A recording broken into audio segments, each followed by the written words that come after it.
e pela primeira vez na história nós teríamos a chance de negociar com um parceiro que nos enxerga como adultos, né? Porque os Estados Unidos e a Europa enxergam a periferia como criança, Claro. né?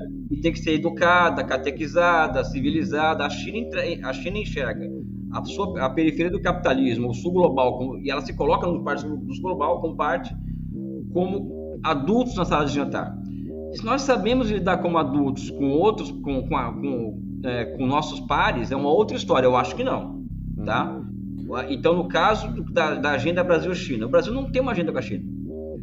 O Brasil, por exemplo, o Lula esteve lá agora, foi um sucesso a visita, tendo visto que já foi anteriormente, foram anunciados 26 bilhões de dólares de investimento, só que se nós formos observar, são investimentos que mais interessam o capital chinês do que algo que vai ao encontro dos interesses estratégicos brasileiros.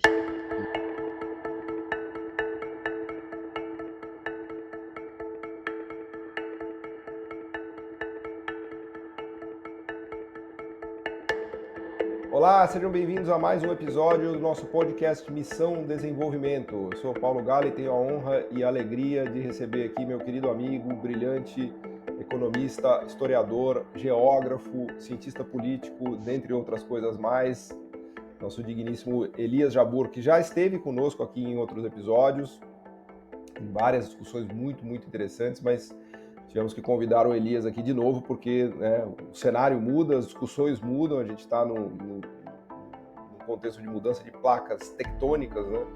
E ninguém melhor do que o Elias para apresentar para a gente aqui a visão dele de como essas placas se movem aqui. Obviamente estou falando de China, de Estados Unidos, de Trump, de Brasil, tudo mais. Elias, te agradecer porque eu sei que hoje você é um popstar, muito difícil achar um horário aqui na sua agenda, a gente conseguiu, né? Então eu te agradeço a boa vontade aqui, a sua generosidade em nos atender.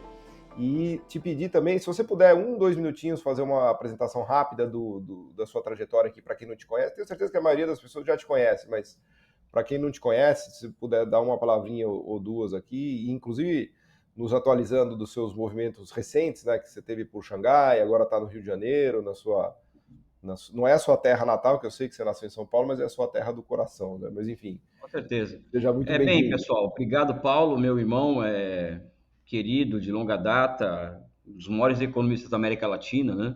Opa! Tá entre os top 5, na minha opinião, né? É bom ter amigo assim.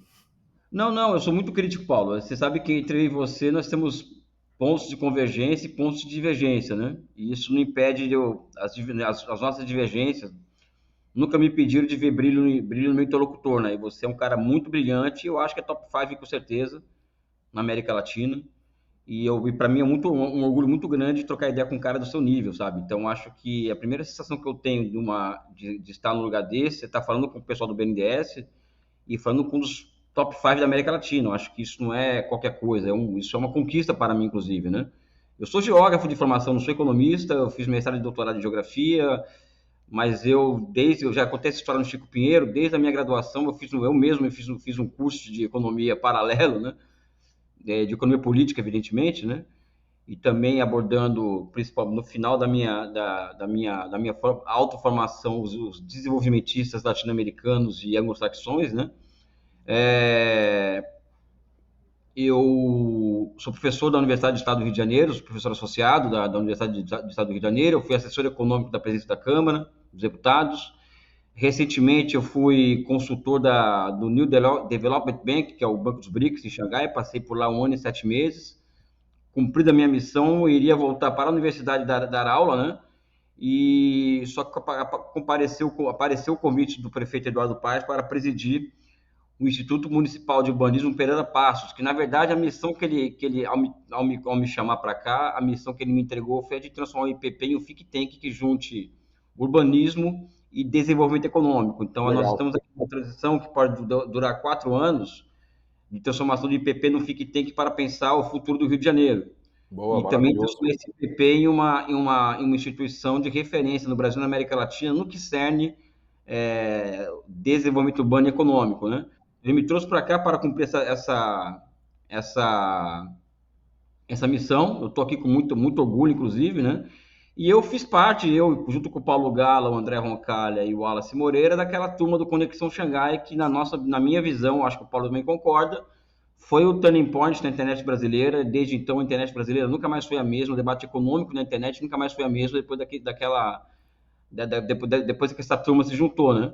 Tem É muita isso. gente tem muita gente que me cobra até hoje. Pô, mas vocês não vão fazer mais o Conexão Xangai? Tu fala, olha, eu adoraria, mas não sei qual tá com a agenda pior. Se é o André Roncalha no FMI, se é o Elias lá no Rio de Janeiro, se é o Wallace lá no MIDIC. Então, infelizmente, tá difícil, né? Não, é muito difícil, né? Até porque cumpriu um papel já, eu acho, né? Mas enfim, vamos.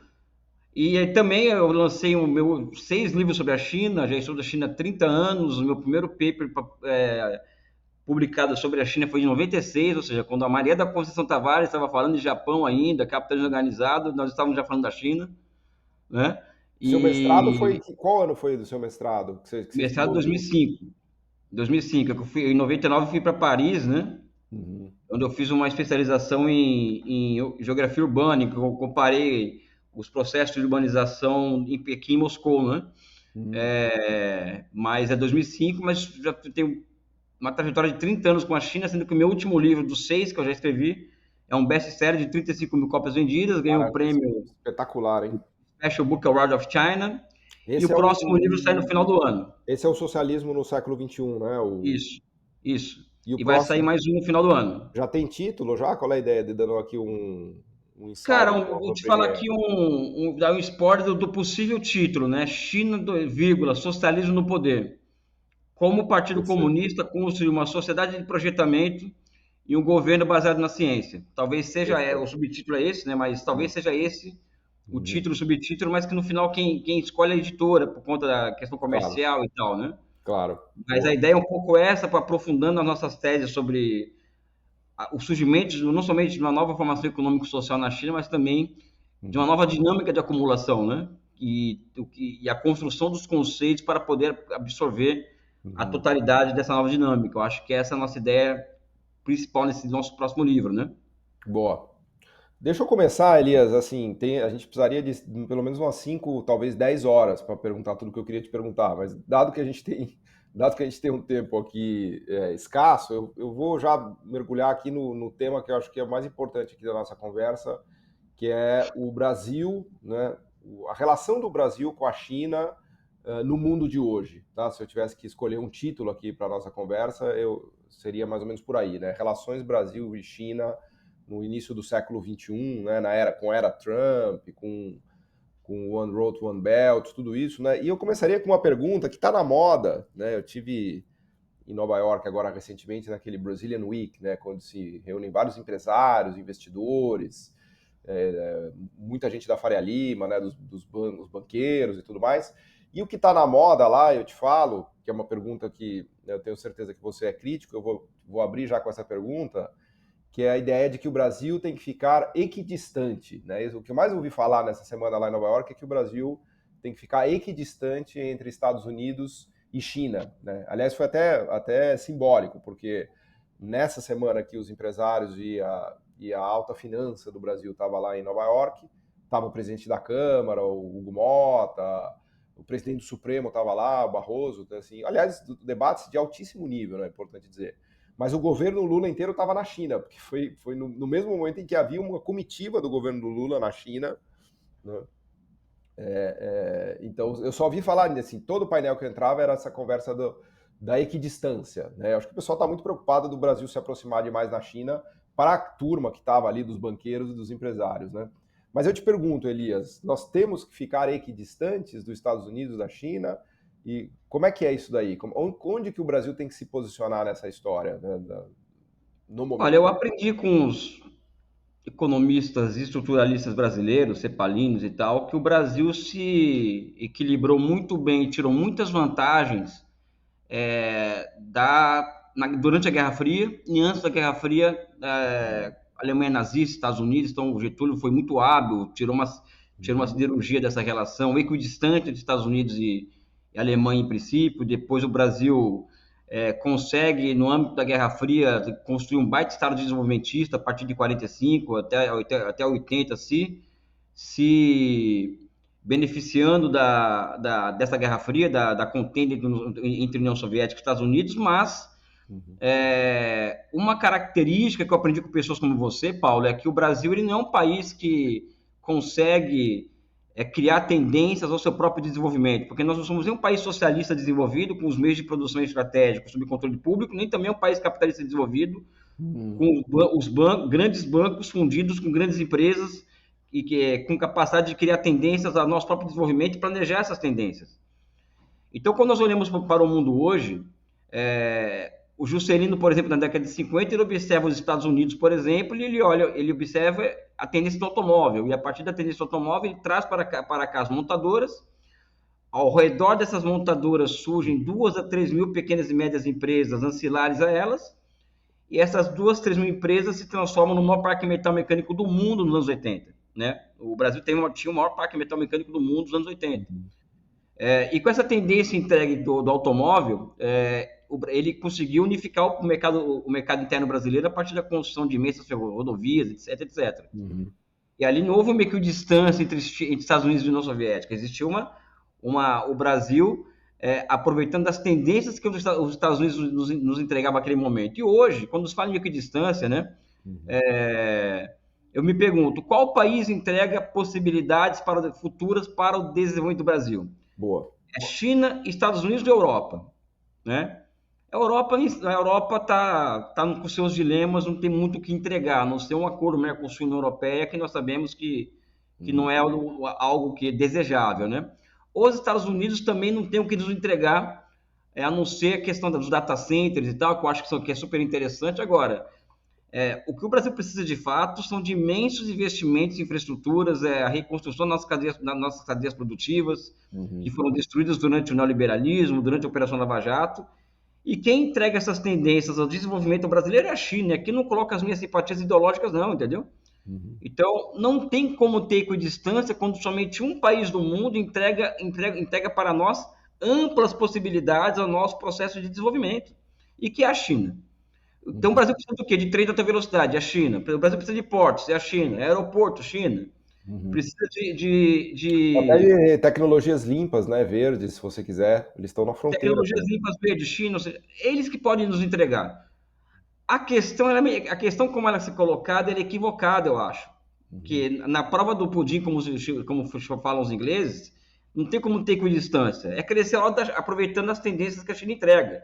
A questão que deve ser colocada é a seguinte: como que o Brasil se coloca diante dessa relação com a China? Aí sim a gente pode abrir uma discussão mais de fundo sobre essa relação, né? E como você enxerga o Brasil nisso, né? Porque a minha sensação é que a gente está muito alinhado historicamente ao Estados Unidos, né? Na verdade, não é nem aos Estados Unidos, né? Mais ao Atlântico. Na verdade, o Brasil ele é um bicho do Atlântico, ele não é um bicho do Pacífico, né? Colocando o Pacífico no sentido de China, de Ásia e tudo mais, né? O próprio Itamaraty, né? Eu vejo muitas vezes o Itamaraty, ele é americanófilo, né? O Itamaraty, ele tá sempre nesse eixo Europa e Estados Unidos, né? Então, eu vejo uma certa dificuldade da burocracia brasileira, do governo brasileiro, não somente deste governo, mas da estrutura de governo brasileira, de enxergar a China como uma oportunidade, né? E você tem feito críticas a isso também, né? Como é que você enxerga essa relação do Brasil histórica com a China e no momento também, né? Eu acho que se nós formos nos apegarmos a somente dados, as relações comerciais, elas nunca estiveram tão bem na história, né? Então, o Brasil tem superávit... 100 bilhões de dólares a gente exporta para a China, né? Ou seja, é uma coisa absurda, assim, né? O que era em 2003, o que é hoje, é uma coisa, sabe? Então, se ficarmos nisso, nós vamos achar ótimo, nunca esteve melhor do que antes, mas esse é o apelo da lei das vantagens comparativas, que é o apelo que o Itamaraty usa para justificar a não admissão do Brasil à iniciativa Cinturão em Rota, tá? Qual que é o argumento do Itamaraty? Olha, o Brasil já tem superávites comerciais com a China e isso compensa a nossa perda, aí já começa as fake news, né? A nossa perda de soberania diante de um alinhamento com a China via Belt and Road Initiative, o que é um equívoco muito grande. Para entrar nesse cinturão, né, o novo cinturão da seda, a gente teria que abrir mão de coisas de verdade, não? Nada. Muito pelo contrário. Nós iríamos exercitar nossa soberania e pela primeira vez na história nós teríamos a chance de negociar com um parceiro que nos enxerga como adultos, né? Porque os Estados Unidos e a Europa enxergam a periferia como criança, Claro. né? E tem que ser educada, catequizada, civilizada. A China enxerga a periferia do capitalismo, o sul global, e ela se coloca no parte do sul global como adultos na sala de jantar. Se nós sabemos lidar como adultos com outros, com nossos pares, é uma outra história. Eu acho que não, tá? Então, no caso da agenda Brasil-China, o Brasil não tem uma agenda com a China. O Brasil, por exemplo, o Lula esteve lá agora, foi um sucesso a visita, tendo visto que já foi anteriormente, foram anunciados 26 bilhões de dólares de investimento, só que se nós formos observar, são investimentos que mais interessam o capital chinês do que algo que vai ao encontro dos interesses estratégicos brasileiros. Os interesses imediatos podem até ser que haja colocar a montadora aqui no Brasil, o iFood deles no Brasil, a Meituan, pode ter pontos de convergência no curto prazo, mas não são investimentos estratégicos no Brasil. O que é estratégico no Brasil, eu acho que não são nem os corredores de exportação que a Simone Tebet está anunciando, por exemplo. A China vai fazer vários corredores de exportação aqui na América Latina. Vai participar disso, né? Desses corredores.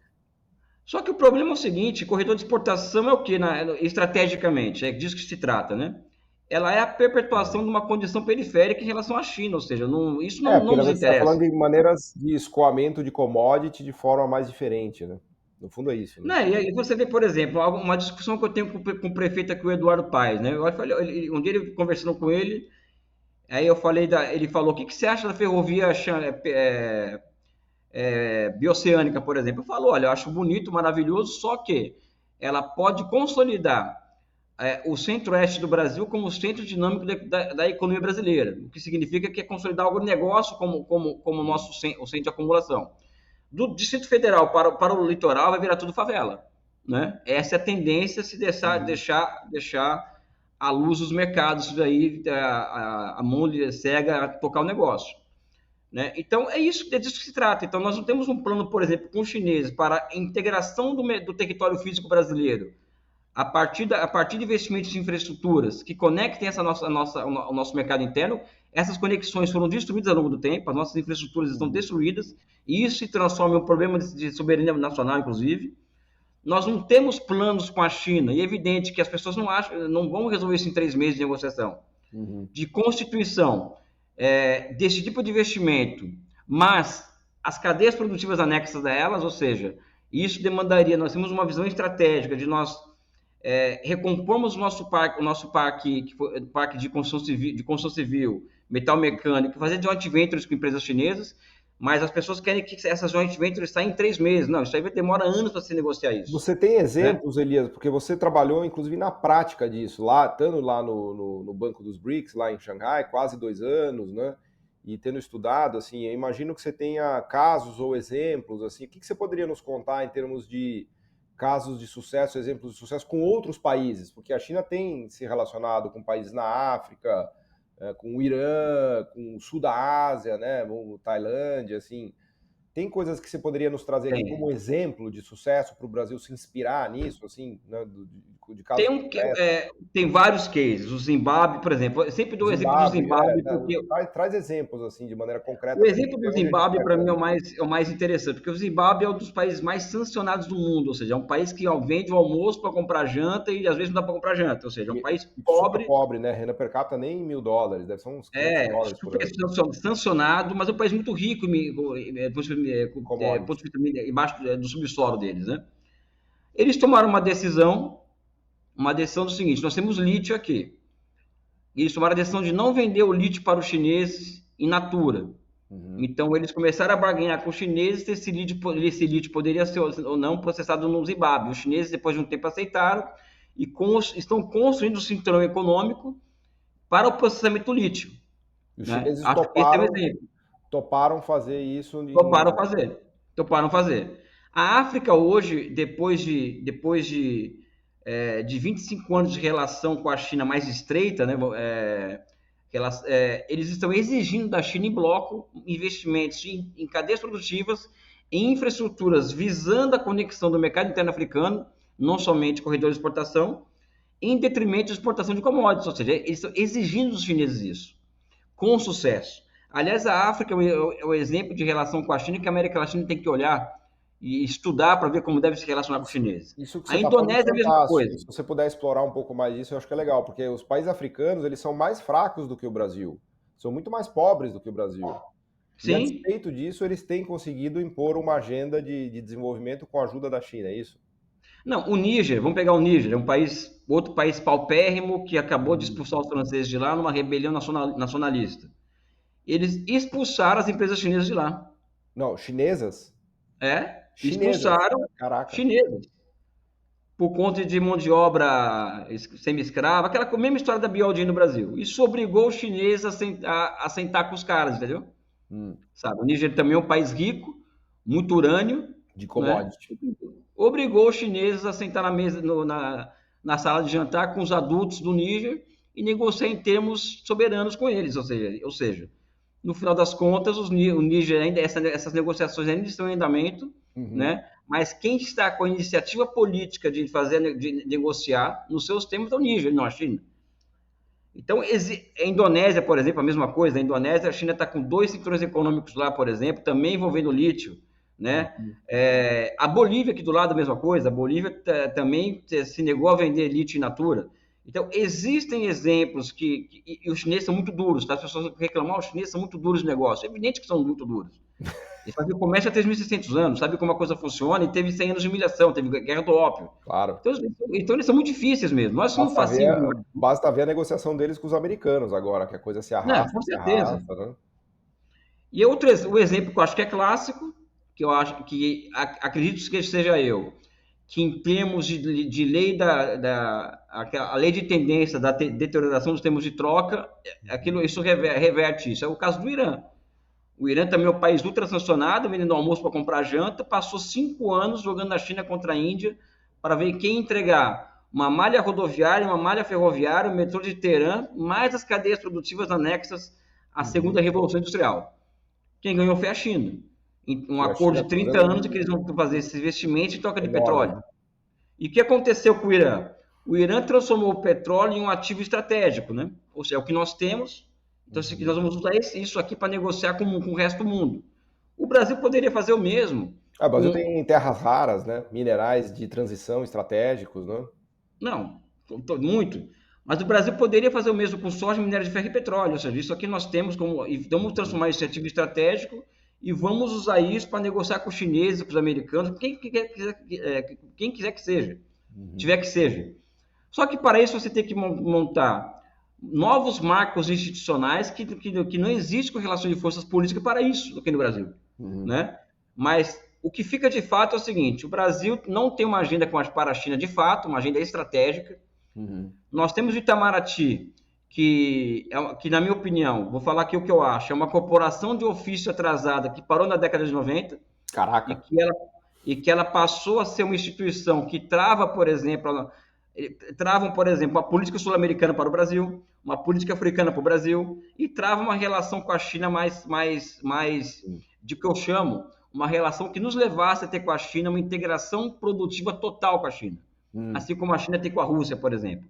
Então, Itamaraty hoje é um grande bloco de resistência, né, a algo desse nível, e eu coloco Itamaraty como um campo tão atrasado no seio do Estado quanto o Banco Central, por exemplo. As pessoas falam muito mal do Banco Central, mas esquece o Itamaraty, né? Que também cumpre um papel muito ruim na atual quadra histórica. Inclusive, o que tem de avanço agora com a China, do ponto de vista da política, tem muito a ver com o fato do Lula ter tomado para si a política externa. Ou seja, né? Apesar do Itamaraty, né? Pelo que você está colocando. Apesar do Itamaraty, eu não tenho a menor dúvida disso, né? Eu poderia falar sobre isso aqui até amanhã, por exemplo. Essa questão do G20. Ele está desviando do Itamaraty e fazendo por conta própria. Por exemplo, o Brasil ele colocou muito peso na reunião do G20 em 2024, um peso muito grande. Somente 6 meses de reunião dos BRICS, né? Somente 6 meses de presidência dos brasileiros do BRICS, e depois vai voltar a jogar peso na COP30. Pessoal, onde está o capital, dinheiro, tecnologia, indústria? É no BRICS, né?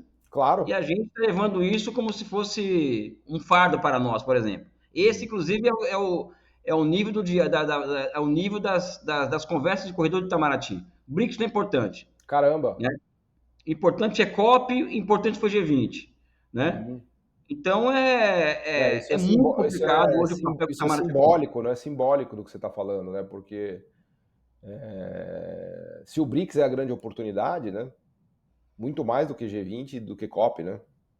Não, aliás, você que entende, anda pelo mundo aí, sabe? Que o seu trabalho obriga a entender o mundo. Cara, quem leva hoje a sério a G20 e a COP? Vamos aqui, muito entre nós aqui. Eu acho Ah, que tem que ser levado a sério.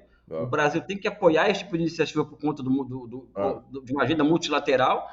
Mas depois que o Trump assume o poder nos Estados Unidos e aí monta o sim. G3, China, Rússia, É. Porque a sabe? COP, enfim, é fundamental, a discussão ambiental é fundamental, Claro. mas está esvaziada pelos Estados Unidos. O G20 é uma diluição do G7 e do BRICS, mas não é nem G7 nem BRICS, né? Então, se não é nem G7 nem BRICS, o que que é, né? Então, né, Então é parece isso, né? Então alguém precisa falar essas coisas que a gente está falando, porque fica uma coisa meio sacrossanta em Itamaraty, os nossos diplomatas. Pessoal, o Itamaraty foi uma instituição fundamental para o Brasil durante o projeto nacional desenvolvimentista. E ela se redesenha com o neoliberalismo, com o conceito de Washington, só que ela não se redesenha até hoje de novo, né? Com a mudança de eixo da economia mundial para a Ásia. É uhum. difícil isso, né? Essa crítica que você está fazendo é fundamental, porque se o mundo desenvolvido é a Ásia, né? Ou vamos dizer assim, o futuro do mundo desenvolvido é a Ásia, vamos colocar dessa maneira, né? Certamente não são os países mais ricos do mundo, mas são os países que mais crescem e são os países que se aproximam rapidamente da fronteira tecnológica, né? Se você colocar aqui em tamanho de PIB, estamos falando de um PIB de 35 trilhões de dólares da Ásia, do leste, né? Claro que estamos falando aqui da Ásia do leste, né? Não é a Ásia Central ali mais pobre, né? Mas muito à frente do que Europa e Estados Unidos em termos de dinâmica, né? Do que eles estão fazendo de desenvolvimento tecnológico, de crescimento, etc, etc, etc. Mas se a gente tem um Itamaraty focado em Europa e Estados Unidos, temos um problema, né? Porque, né, a gente precisaria do Itamaraty Ásia, temos que criar uma outra visão lá dentro, um outro departamento, né? Qual que é a sua sugestão, Elias? Não, primeiro que a figura que é responsável pela diretoria de asa de Itamaraty é um anti-China, inclusive, é anti-BRICS, ou É seja, mesmo? nomeadamente anti-BRICS, todo mundo sabe, né? Inacreditável isso, sério? Não, não vou falar o nome aqui, mas ele era o Sherpa do BRICS do Brasil nos BRICS, por exemplo, pra vocês terem uma ideia, tá? É, Incrível isso, né? o embaixador do Brasil na China, ele estava na cadeia das relações exteriores durante o golpe de 2016. Foi o vice-chanceler do golpe, né? Sabe? Então, se você pegar a cadeia da relação Brasil-China e Brasil-BRICS, é uma cadeia de liberais, vamos dizer assim, que não tem, Uhum. que estão mais olhando para Atlântico Norte, a China é mais de interesse comercial, mas não engajamento, Uhum. engajamento mais alto nível, né? Uhum. Então é uma tristeza, ou seja, é muito ruim isso, né? Atrasa o Brasil. E eu não quero alinhamento automático com a China também, não, sabe? Eu quero ter Uhum. relações estratégicas com os Estados Unidos. Agora, Eduardo Paes, por exemplo, foi nos Estados Unidos, junto com o Fernando Haddad, para ver essa questão Data da centers. atração de data centers para o Brasil, que é uma tendência internacional hoje, é os data centers voarem mundo afora, né? Uhum. Para fugir dos custos de produção dos Estados E Unidos. o Brasil tem Então, energia limpa, tem coisas importantes aí, né? ou seja, é uma agenda correta essa, entendeu? Uhum. Também temos que ter uma relação estratégica com a Europa e muito boa agora. Os interesses nacionais brasileiros nos colocam aonde hoje? Nos colocam na Ásia, porque hoje qual que é o grande interesse nacional brasileiro? É Uhum. o da reindustrialização do país. Uhum. Esse deveria ser o nosso objetivo estratégico. Então, diante desse objetivo estratégico, da necessidade de reindustrialização até para a afirmação do país, e mais, é uma questão existencial, porque país que não tem indústria, banco não são países que não são levados a sério. Aprende isso no Tá. Banco dos BRICS. É com a Ásia nossas relações. Porque o Uhum. caso da Índia, por exemplo, o caso da Índia é um caso interessante de que a Índia está virando a farmácia do mundo. E o Brasil hoje não produz nem penicilina. Então, por que nós não temos relações estratégicas com a indústria farmacêutica da Índia, por exemplo? Aliás, é um grande exemplo de indústria nacional de fármacos, né? O que eles fizeram em 20, 30 anos na Índia é absolutamente espetacular, né? Eles brigaram com as multinacionais de fármacos e desenvolveram as suas próprias empresas e marcas, né? Não, com certeza. Então, falta ambição ao Brasil nesse aspecto, né? Falta o Brasil ter. É um choque de capitalismo mesmo. Quando a pessoa associa choque de capitalismo ao neoliberalismo, a mais mercado, menos Estado, não, pessoal. Uhum. É choque de capitalismo monopolista no Brasil, porque o mundo hoje é o quê? O mundo hoje são os blocos de capitais monopolistas com seus estados nacionais os amparando, brigando por espaço econômico no mundo. E o Brasil vai ficar onde nessa brincadeira? Sabe? Batendo palma para juiz que combate a corrupção? Não sei, sabe? É uma situação complicada nossa, né?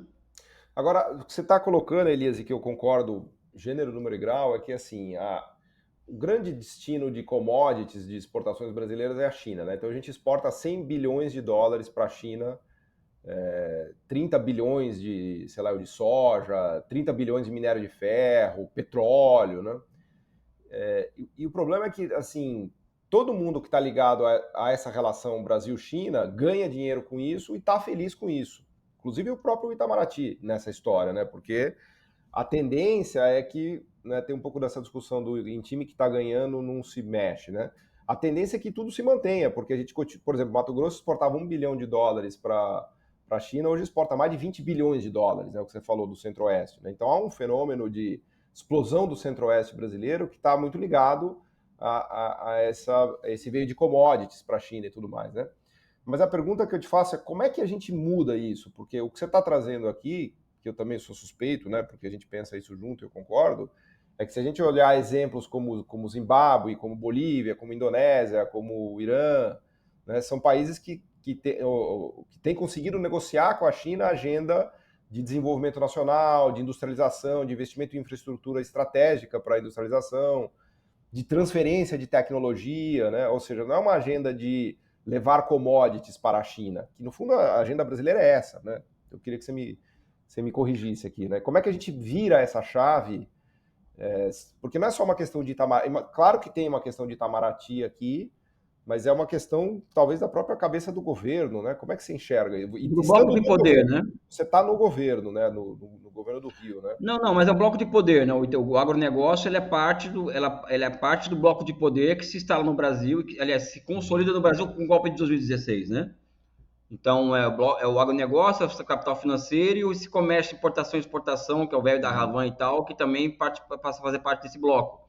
E que opera esse processo de precarização do trabalho, a reforma trabalhista, etc, etc.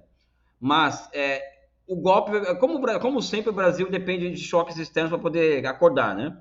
A Revolução de 30 é isso, a independência é um pouco isso, a abolição república também são movimentos que reverberam movimentos de fora para dentro.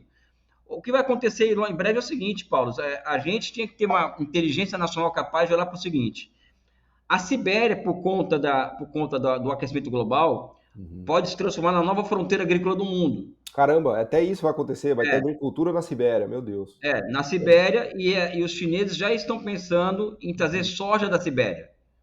Né? A África, por exemplo, saindo dessa ferrovia que atravessa o Afeganistão, por isso que a China está investindo muito dinheiro no Afeganistão, tem uma ótima relação com o Talibã, vai diminuir, por exemplo, os custos de produção e transporte das commodities africanas, por exemplo.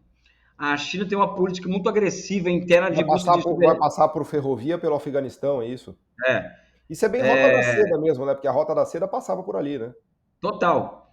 A China está com uma política agressiva interna de busca de soberania alimentar, ou seja, o Brasil tá sentado em um berço esplêndido que pode logo esse berço pode quebrar, entendeu? Porque mudanças na geografia econômica das cadeias produtivas de soja e outras commodities agrícolas, né? Estão a acontecer e podem nos pegar de surpresa, inclusive. E commodities são commodities, né? É mais fácil de você substituir commodity do que produto diferenciado, industrial, high-tech, né? Então, eventualmente, a gente está pendurado em commodities, né? O que você tá falando. Exatamente isso. E mais do que isso, uma agenda estratégica envolvendo commodities, por exemplo, seria aproveitar que os BRICS reúnem os maiores produtores de cereais do mundo e nós transformarmos a Bolsa do Rio de Janeiro, por exemplo, em um local onde poderia se formar preço para commodity. Fazer uma Chicago dos BRICS aí no Rio. Uma Chicago dos BRICS. Né? Internalizar esse sistema de formação de preço para cá. Né? Então, nem esse nível de pensamento estratégico nós conseguimos elaborar no Brasil. Porque, no fundo, Paulo, a gente fica discutindo isso há anos, né? E falando a mesma coisa sempre, nós dois, né? E outros. Né? No fundo, o que falta no Brasil existe um déficit crônico de pensamento estratégico, sofisticado. Acabou isso no Brasil, né? Mesmo as pessoas que poderiam fazer isso e teriam condições, até pela cultura que teve quando era criança ou jovem, estudou nos melhores colégios, também são adeptos também dessa globalização, neoliberalismo, menos Estado.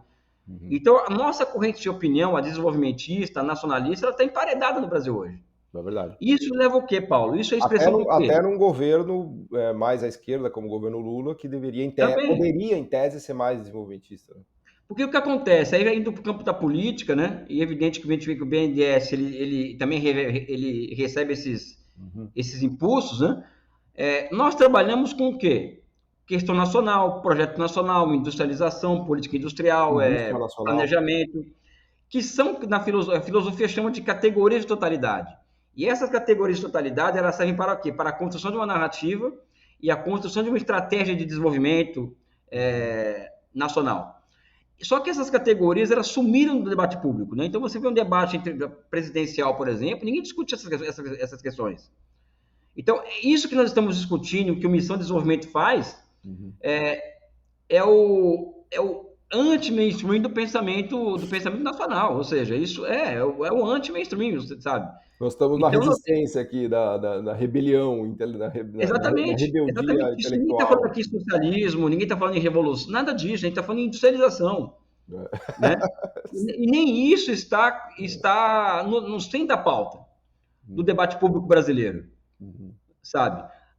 Os americanos tentando jogar a fronteira do conhecimento para frente com o Inflation Reduction Act, né? Joga a fronteira do conhecimento para frente. A China está queimando dinheiro com inovação tecnológica para essa pública, e a gente discutindo aqui o superávit primário, a dívida pública, se aumenta 1% ou 2%, já viram uma manchete no... Como é que você vê, até falar um pouco do nosso amigo aqui, o Wallace Moreira, que eu preciso chamar ele de volta aqui na conversa, né, que é o nosso guerreiro da industrialização e da tecnologia, né? Como é que você vê a NIB, a Nova Indústria Brasil, e o MIDIC, né, e o papel do próprio BNDES, que está muito bem articulado com isso, né? Então, dadas as limitações todas que a gente está falando aqui, eles têm feito um papel importante, mas como é que você enxerga isso aí, inclusive estando aí dentro do governo do Rio, né? Qual é a leitura que você faz da NIB, da industrialização e do que o governo tem feito, né? E dadas as condições de contorno que o governo tem, né?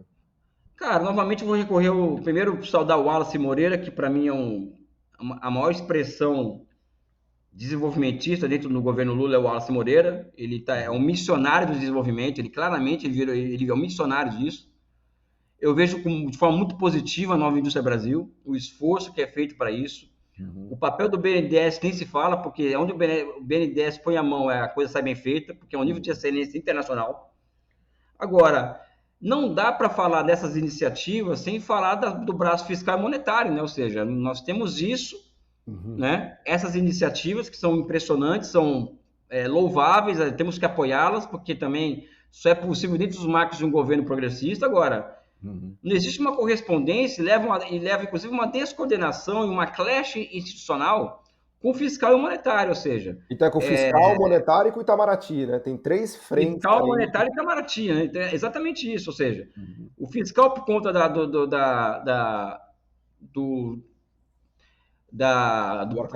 novo teto de gastos, né? Do arcabouço fiscal, a política monetária, e aqui eu vou falar...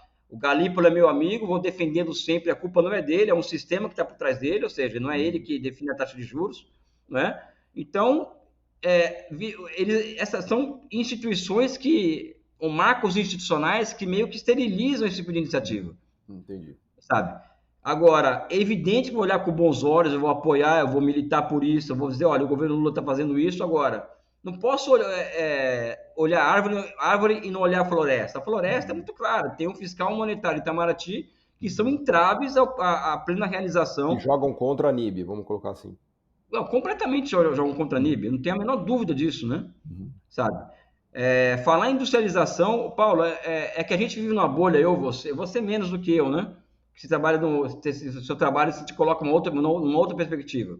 Vivemos numa bolha, nós desenvolvimentistas, que todo mundo fala em industrialização, mas, cara, isso não é senso comum, muito pelo contrário. Tem gente que acha que isso é coisa da década de 50, sabe? E existe muita gente que faz essa separação entre serviço e indústria, que é uma separação teoricamente primária, né? Não. Porque serviço e indústria é uma coisa só, sabe? Serviço tecnológico, né? Claro, é só você pensar numa Apple, numa Microsoft, né? Olha o quanto de coisa industrial e de serviço misturado que tem numa Nvidia, né? São exemplos do que você está falando. Empresas de 2, 3 trilhões de dólares são uma mistura de serviços tecnológicos e manufatura tecnológica, né? É isso, é. Então nós temos esse calcanhar de Aquiles, porque hoje existe uma moda, por exemplo, de discussão do seguinte: o Brasil, inteligência artificial, a nova Deus Ex Machina virou a inteligência artificial, né? Deus Ex Machina. Todo mundo só Exato. fala. Você fala disso agora. Pessoal, só que as pessoas não sabem que embaixo disso tem cadeias produtivas, tem doutores, tem mestres, tem uma. Não, E e inteligência. tem uma parte de hardware, imagina cada chip desse aí cada computador custa 25 mil dólares, um computador, uma placa, assim.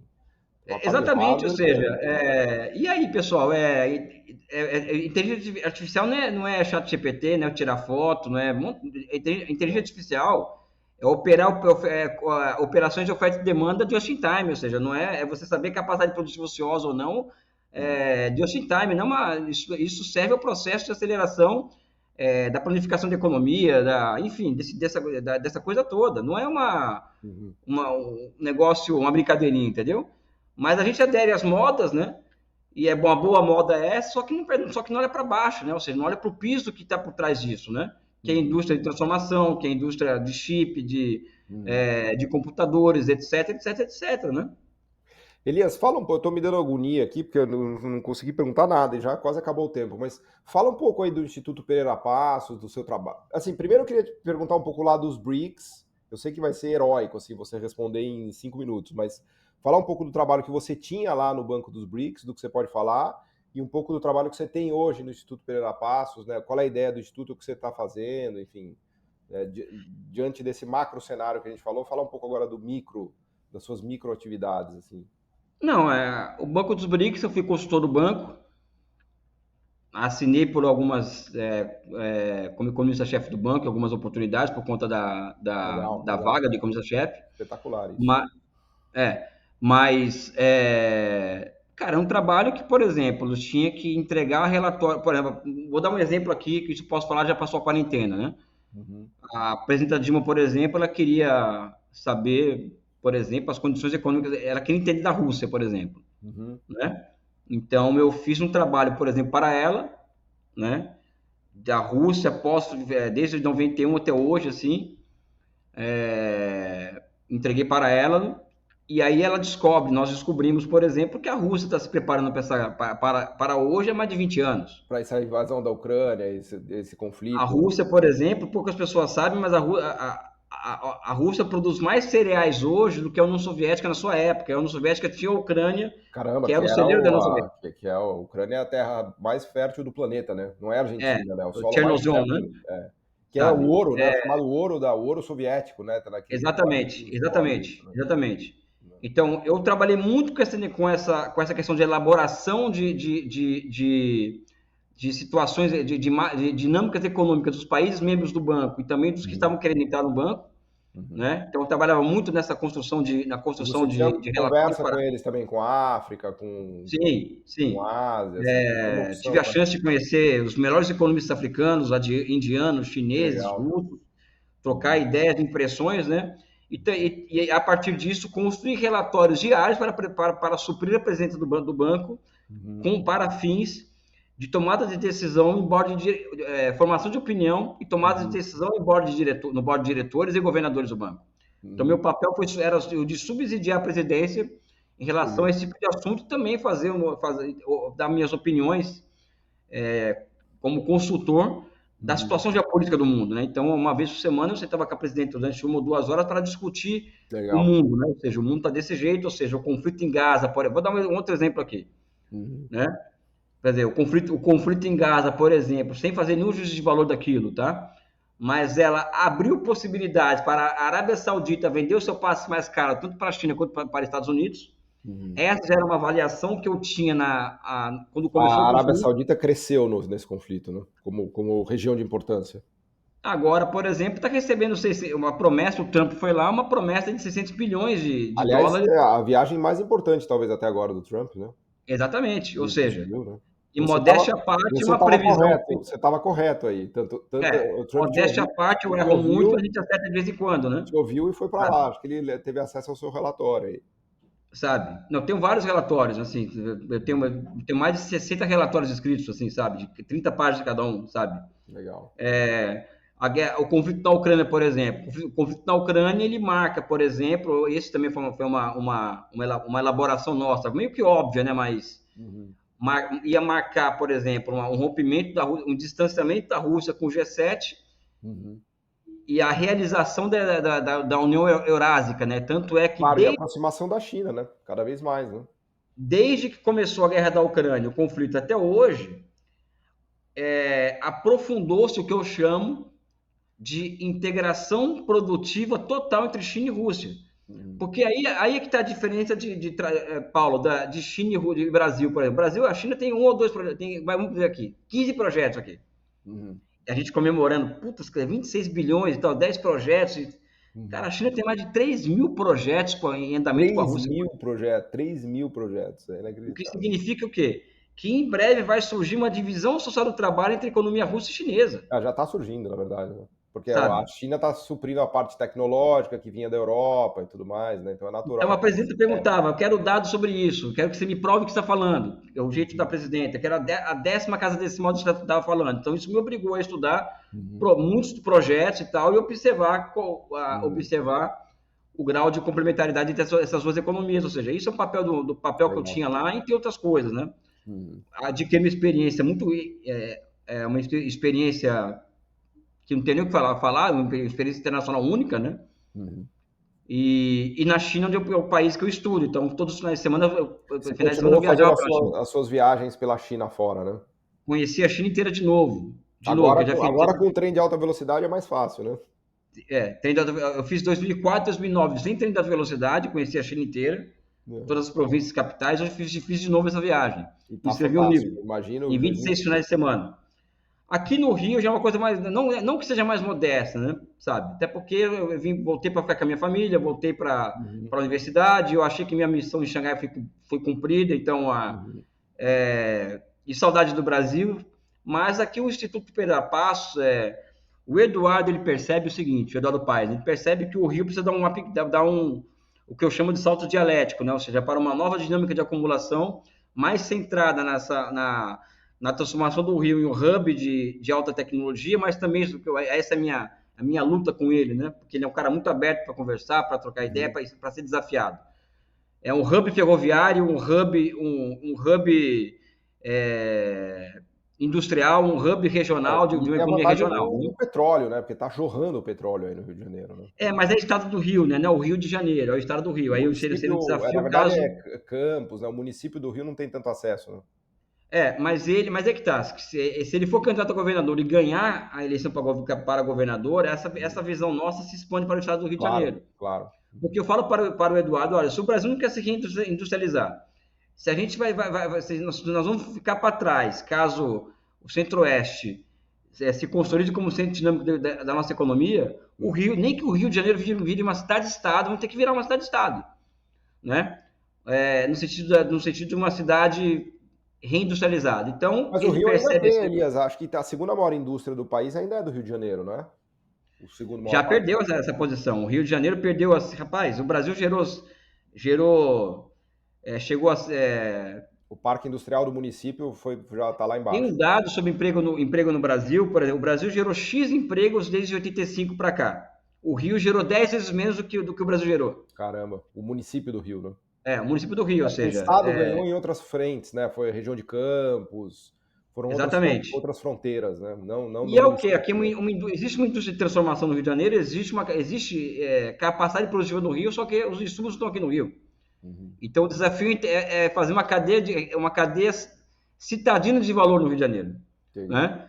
Então ele é muito aberto a isso, o Eduardo, e falou, tudo bem, então você vai pegar esse instituto que você vai ser presidente, vai transformar num hub para pensar essa questão, vai transformar numa instituição capaz de pensar esse futuro do Rio de Janeiro. Legal.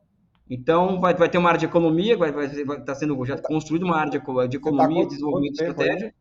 Eu estou há 6 meses aqui, isso é fundamental. Tem uma área de pesquisa econômica aí, isso é fundamental, né? Aqui nós temos 75 funcionários e para alcançar os objetivos que nós queremos iniciar, vai ter que chegar a 100 pelo menos. Tá. Aí vai ter muito economista, vamos dizer assim, que vai entrar aqui Legal. Para a construção dessa área de economia. Enfim, é um trabalho que é gratificante nesse aspecto, porque eu estar à frente de um instituto desse como presidente, Fantástico. e se as coisas se realizarem, é um marco pessoal para mim também, né? E também é um legado que deixamos para o Rio e para o Brasil em particular, né? Isso o Instituto Pereira Passos, ele é ligado ao município. A Prefeitura do Rio. Ele é um braço, né, que vocês estão fazendo é transformar turbinar, vamos dizer assim, um instrumento de inteligência, né? IPE mais IBGE, né? Virar um IPE mais IBGE do Rio. Essa que é a intenção do prefeito, né? Acho que vai dar certo, tomara. E você está animado aí? O projeto está andando? Está andando. Apesar das restrições fiscais da cidade, está andando. Não posso reclamar do tratamento que o Eduardo Paes tem dado ao Instituto e a nossa presidência, muito pelo contrário. Ele está dando até um grau maior de universalidade ao IPP, nos ouvindo mais, querendo saber, enfim, demandando diretamente para nós, ou seja, vocês têm uma um trabalho interessante. Secretaria do Desenvolvimento aí deveria estar integrado com vocês, não? Cara, isso aqui está direto com o gabinete do prefeito, né? Ah, entendi. É um braço do prefeito diretamente. Diretamente do prefeito. Entendi. E você trocaria aí Rio de Janeiro por Xangai de novo? Não, né? Você estava com uma saudade do Rio de Janeiro, né? Paulo, Como é que é? Porque você viveu um Xangai que, assim, esses dias eu estava conversando com um amigo e aí o cara falou, puta, Xangai tem 30 milhões de habitantes. Xangai tem mais pessoas do que a Austrália. Imagina, né? Uma cidade com 30 milhões de habitantes, né? Como é que foi? Mas você não percebe essa pressão populacional na rua, por quê? Porque é uma cidade planificada, né? Então você não sente essa pressão, né, no dia a dia. Parece que o Rio de Janeiro, a sua sensação é que o Rio de Janeiro é maior que Xangai. Porque você entra no metrô, no outro, tudo apertado, não tem espaço. Exatamente.